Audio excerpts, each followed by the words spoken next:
আসসালামু আলাইকুম।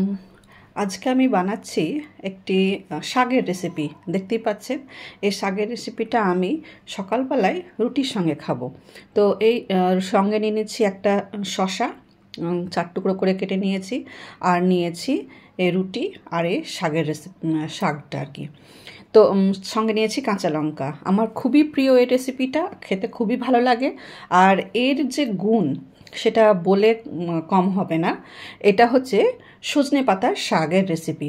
মানে এটাকে আমি ভাজা করেছি, কিন্তু এর ঝোলটা বেশ গায়ে মাখো মাখো হয়ে থাকবে। আর আমি যেভাবে বানিয়েছি এভাবে একবার বানিয়ে খেয়ে দেখবেন, অপূর্ব লাগে, খেতে দুর্দান্ত।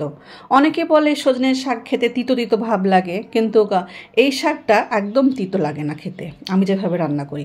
আর এটা দেখুন কতটাই সফট, একদম হাতে আঙ্গুলে দিলেই এটা গলে যাচ্ছে। তো এইভাবে একবার অবশ্যই আপনারা যারা ডায়াবেটিক, হাই প্রেশার, তারা কিন্তু অবশ্যই একবার এই শাকের রেসিপিটা ট্রাই করে দেখতে পারেন। ভালো না লাগলে কিছু করার নেই, কিন্তু ডায়াবেটিসের পেশেন্টের জন্য এই শাকের রেসিপিটা খুবই ভালো। অবশ্যই একবার ট্রাই করে দেখবেন, আর ভালো লাগলে অবশ্যই আমার কমেন্টে জানাবে। কারণ কি আমার তো খুব ভালো লাগে, যেহেতু আমি ডায়াবেটিক, আমার কিন্তু এই শাকের রেসিপিটা খেতে খুবই ভালো লাগে রুটির সঙ্গে। ভাত দিয়েও খাওয়া যায়, ভাত দিয়েও খুব ভালো লাগে। তো প্রথমে আমি, যেহেতু সকালবেলায় আমরা রান্না করি, তো সকালবেলায় এইসব শাক বেছে রাখা খুব মুশকিল, বাছা আর কি। রান্নার টাইমে বেছে রান্না করা মানে খুব টাইম টেকিং। তো সেই জন্য রাত্রিবেলাতেই আমি বসে বসে শাকগুলোকে বেছে একটা পলিথিনে ভরে ফ্রিজে রেখে দিয়েছিলাম। এবার পরের দিন এটা আমি যখন রান্না করছি, তখন এভাবে প্রচুর জল নিয়েছি, মানে একটা বড় জায়গাতে জল নিয়ে এটাকে খুব ভালোভাবে এই খাংলি আমি ধুয়ে নেবো, যেন ওর ভিতরে, যেহেতু আমরা বাজার থেকে কিনে নিয়ে আসছি, সেটা তার কেমন তা তো আমি জানি না, সেই জন্য খুব ভালো করে ধুলো মাটির নিশ্চয়ই থাকবে, ধুয়ে ফেললাম। আর এটা আমি করেছি 2 থেকে 3 বার, মানে এই শাকগুলোকে আমি 2-3 বার ধুয়েছি খুব ভালো করে। তো আপনাকে দেখিয়ে দিলাম যে কীভাবে আমি শাকটাকে ধুয়েছি আর কি। তো এইভাবেই শাকটাকে ধুয়ে তুলে নেব। আর প্রায় আমি 3 বার জল পাল্টে আমি ধুয়েছি। তো শাকটা যখন খুব সুন্দরভাবে ধোয়া হয়ে যাবে, তারপর আমি জল ঝরিয়ে নেব। এই শাকটা কিন্তু আমি কাটবো না, আমি গোটা পাতাই রান্না করব আর কি। যেভাবে পাতাটা আছে ঠিক সেইভাবেই আমি এটাকে গোটা পাতাই রান্না করব। আর এই তো দেখতে পাচ্ছেন কত ভালোভাবে আমি খাংলে ধুয়ে নিচ্ছি, আঙুল ঝিকিয়ে। তো এইভাবেই আপনারাও ধুয়ে নেবেন, যেন ওর ভিতরে ধুলো মাটি এসব থাকলে পরে সেগুলো যেন বেরিয়ে যায়। এই তো সমস্ত আমি এগুলোকে ধুয়ে তুলে নিলাম। এটা কিন্তু 3 বার করেছি আমি, জল পাল্টে 3 বার ধুয়ে নিয়েছি। তো এখানে একটা কফি মাগের হাফ মগ আমি এই কড়াইয়ে জল দিলাম। তো জলটাতে দিব, এইটা ছিল খাবার সোডা, যে মিঠা সোডা বলা হয় বা খাবারের সোডা, সেটা। তো তার আগে জলটা যখন বলক উঠে গেল, ঢাকনা সরিয়ে দিয়ে আমি এই 1 টিস্পুন ভর্তি করে খাবার সোডাটা দিলাম।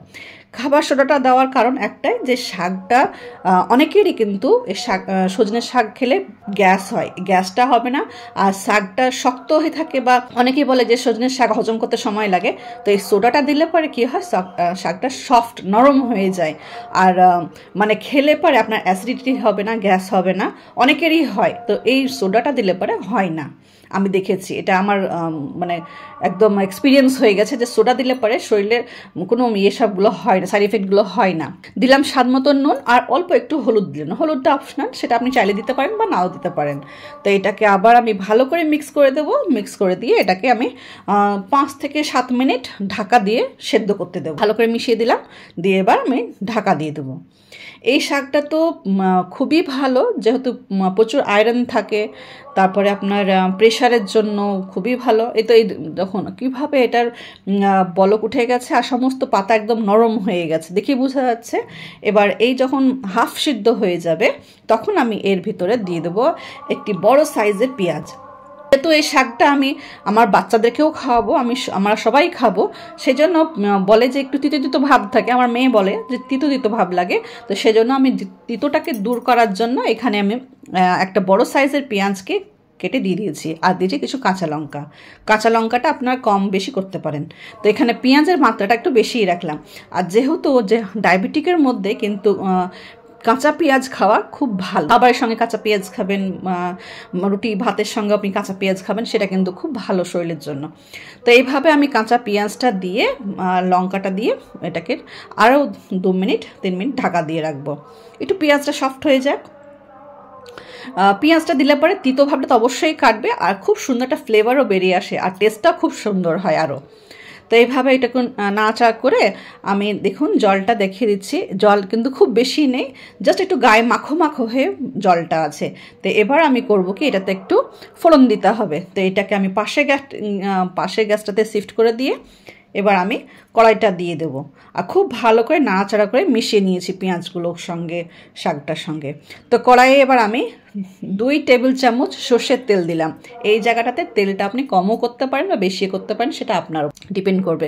আর আমি দিয়ে দিলাম এখানে শুকনো লঙ্কা 3টে, আর শুকনো লঙ্কাগুলোকে ভালো করে চিড়ে ওর লঙ্কার বীজগুলোকে বের করে দিয়েছি, যেন ওর ফ্লেভারটা মানে এই তেলটায় যেন চলে আসে আর কি। শুকনো লঙ্কা ফ্লেভার কিন্তু শাকের সঙ্গে খুব ভালো যায়, খুব ভালো লাগে খেতে। তো এইভাবে শুকনো লঙ্কাটা ভালো করে ভেজে নিলাম লাল লাল করে। আর এবার করেছে কি 10-15টা রসুনের কোয়া, যেহেতু আমার এটা দেশি রসুন, সরু সরু রসুনের কোয়া, তো সেই জন্য 10-15টা নিয়েছি। আপনি যদি বেশি নিতে পারেন, কিন্তু আমি এই 10-12টাই রসুনের কোয়া নিয়েছি, দিয়ে এটাকে একটু থেতো করে নিয়েছি। থেতো করা আছে, তো সেই জন্য একটু খুন্তি দিয়ে আমি এটাকে আর একটু ছোটো ছোটো করে কেটে দিলাম আর কি, যেগুলো মোটা মোটা ছিল সেগুলোকে দিয়ে খুব ভালো করে এটাকে নাড়াচাড়া করব। এই টাইমে যে রসুনটা আছে, রসুনটা কিন্তু অতিরিক্ত ভাজবো না, জাস্ট হালকা ব্রাউন, এই যে লাল হয়ে এসছে, বাস এইটুকুর মধ্যে আর আমি ভাজবো না।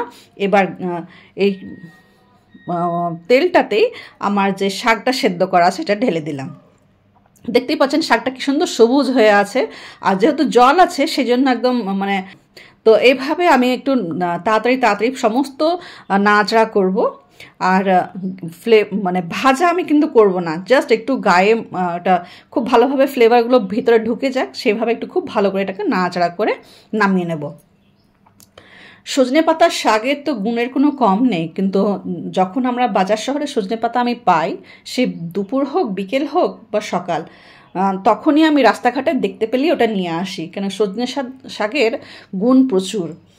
ও ডায়াবেটিসটাকে কমায়, প্রেশারটাকে কমায়, মানে আর এমনিতে আপনার কনস্টিপেশন থাকলে পরেও সেটাও খুব ভালো কাজ হয় সজনে শাক খেলে। তো এটা সজনে পাতার আমি যেভাবে একটা রেসিপি মানে একটা সবজি টাইপের বানালাম, সেটা আপনাদের সঙ্গে শেয়ার করলাম। এই তো খুব ভালো করে নাড়াচাড়া করে আমি এবার ওটাকে উঠিয়ে নিচ্ছি। আমি কিন্তু সজনে পাতার আবার পাউডার করেও খাই বাড়িতে, যখন সজনে পাতা পাই না তখন পাউডারটা বানিয়ে রাখি, সেটা আমি খাই।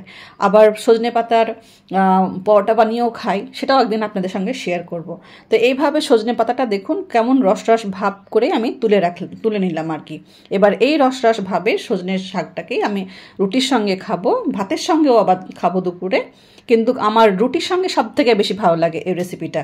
আপনারাও একবার রুটির সঙ্গে খেয়ে দেখবেন সজনের এই রেসিপিটা। যদি ভালো লাগে কমেন্টে একটা লাইক দেবেন, আর রেসিপিটা শেয়ার করবেন যেন আরও কাউরের উপকারে আসে। এই রেসিপিটা দুর্দান্ত স্বাদের, ট্রাই করে দেখবেন, আর অবশ্যই কমেন্টে জানাবেন যে আপনাদের কেমন লাগলো।